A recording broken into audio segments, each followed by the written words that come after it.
Today, we're diving deep inside the heart of a massive ship, right into an engine that's literally the size of a small house.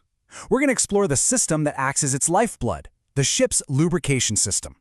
I mean, just think about that for a second. You've got these enormous pistons, gears, and bearings, all moving with incredible force. So what's the secret? What on earth prevents these huge pieces of metal from just grinding themselves into dust from all that friction and heat?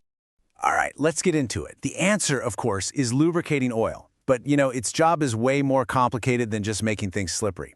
It's really about fighting a constant battle against the engine's biggest enemies: friction, heat, and all the gunk and contamination that builds up. The oil is basically a multitasking superhero inside that engine, and it's doing three critical jobs all at once. First, it creates that film to cut down on friction, but it's also pulling away intense heat. Second, as it's circulating, it acts like the engine's bloodstream, cleaning out tiny metal particles and other junk. And when you put those two together, you get the main goal: preventing a catastrophic failure of these massive parts. So that brings up the next question, right? How does the oil actually do all this? Well, it's not a one-size-fits-all kind of deal. The engine uses 4 different methods of lubrication, and each one is designed for a very specific job and a specific set of forces. First up is what's called hydrodynamic lubrication. This is just brilliant engineering. Picture the main crankshaft journal spinning really fast. As it spins, it actually pulls oil into this tiny, wedge-shaped gap. The speed and the motion alone are enough to build up pressure and create a thick, continuous film of oil that completely separates the metal surfaces. The system is literally lubricating itself. But what happens with parts that are just too heavy or move too slowly to create that pressure wedge on their own? Well, that's where hydrostatic lubrication comes in. For these, an external pump forces high-pressure oil in to physically lift the component and create that protective film. Think about the gigantic crosshead bearings. They absolutely need that external boost to stay separated. Now here's where it gets really interesting. What happens when the engine is just starting up or shutting down? The speeds are way too low for a full film to form. This is called boundary lubrication. It's basically the last line of defense, where only an incredibly thin layer of oil molecules is clinging to the metal, just barely preventing that direct, damaging metal-on-metal contact during those critical moments. And finally, we've got the most complex one: elastohydrodynamic lubrication.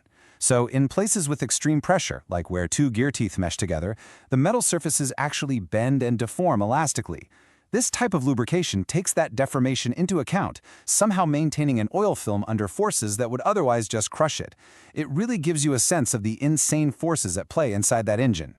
So, to quickly recap, we've got self-generated pressure for the fast-moving parts, we've got external pumps for the heavy ones, a super thin film for starts and stops, and a wild system that actually accounts for metal bending in the gears. 4 different problems, 4 totally specialized solutions.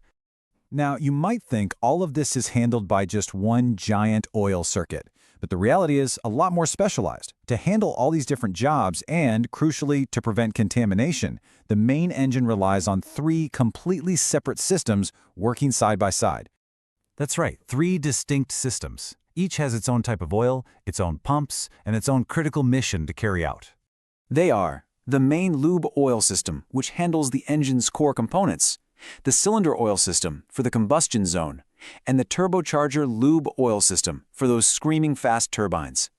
Let's take a quick look at what each one does. The main system, well, that's the real workhorse.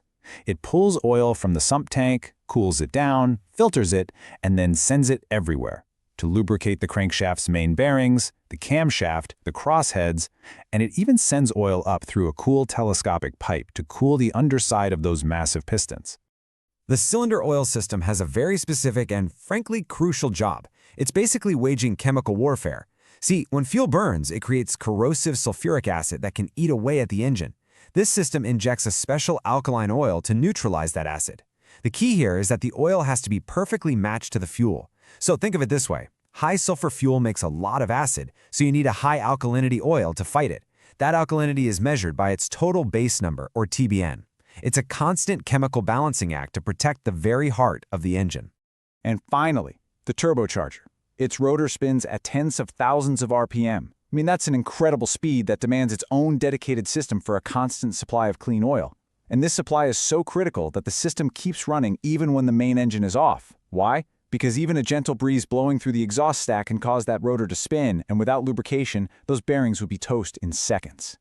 So, we get the theory, right? But what does this look like in the real world? How does a marine engineer actually get this complex system ready to go? Well, it all comes down to a very careful, very precise pre-start checklist. Okay, so let's walk through it like we're there. First, you check the oil level. Simple enough. Then, you make sure cooling water is flowing to the oil cooler. Next, you select your primary and backup pumps. Then the important part, you start circulating that oil through the entire system, letting it warm up nice and slow. It's only when all the temperatures and pressures are stable that you can even think about starting that engine. And this warm-up isn't just about getting things moving. It's about hitting a very specific target. There's a clever three-way valve that automatically adjusts the oil flow, bypassing the cooler if it needs to, all to maintain a precise temperature of 45 degrees Celsius right at the engine's inlet. This makes sure the oil has the perfect thickness, the perfect viscosity, to protect that engine from the very moment it starts. You know, one of the biggest challenges in a system like this is contamination. You've got clean oil lubricating the crankcase down below, and you've got all the dirty byproducts of combustion up in the scavenge space above. You've got to keep them totally separate, and that is the job of one truly brilliant component, the stuffing box. This is such a fantastic piece of detailed engineering. As the piston rod moves up and down, a set of upper rings scrapes the clean oil back down into the crankcase where it belongs. At the exact same time, a set of lower rings scrapes all the dirty gunk from the combustion area back up, and right in between them is a neutral dead space that collects any leakage and just drains it away. It's a perfect barrier that makes sure the clean and dirty zones never, ever mix. And all this brings us to one final thought. We just saw how that cylinder oil has to be perfectly matched to the fuel's sulfur content. So, with the entire shipping industry moving towards cleaner, lower sulfur fuels, it raises a really critical question for the future. How does the engine's lifeblood, the very chemistry of these specialized oils, how does it have to keep adapting to protect these massive machines for decades to come?